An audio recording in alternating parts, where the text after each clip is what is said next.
දැන් මට කියන්නකෝ හිතාගෙන ඉන්නේ මේ ඉරව කරනවා කියන එක හරිය ලේසි වැඩක් කියලා. ඉරව කරන එක ලේසි වැඩක් නෙමෙයි. දෝවා දන්නවද මට මේ මුළු පොතම මම පාඩම් කරනවා. ඊටන්නේ මෙතන තව පොත් ගොඩක් තියෙනවා. මේ ඔක්කොම පාඩම් කරන්න. ඊට ඒකා කාමරේ තව පොත් ගොඩක් තියෙනවා. ඔක්කොම පාඩම් කරනවා. මම පාඩම් කරනකොට ඉරව ලියන්න බෑ.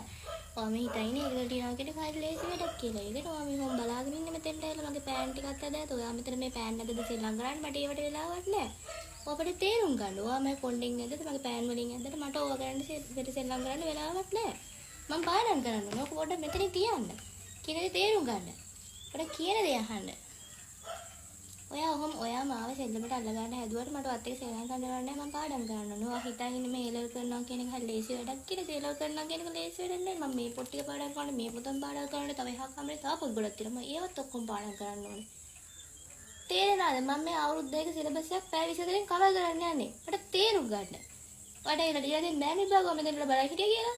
මෙවර එකක් අපේ අම්මටවත් බැරි වුණා මගේ කට වහන්න. ඒකට හේතුව තමයි අපේ අම්මගේ කටම තමයි මටත් ඇවිල්ලා තියෙනවා බොරුද. බොරුද වෙලාවකට අපේ අම්ම කෑ ගහනවා. ඔය කට මම ළඟට આવොත් එහෙම තලනවා. පුදුම කටක් තමයි මේ කට. ඉතින් අම්මේ ඔයාගේ කට තමයි ඔයාගේ දුවට ඇවිල්ලා තියෙන්නේ.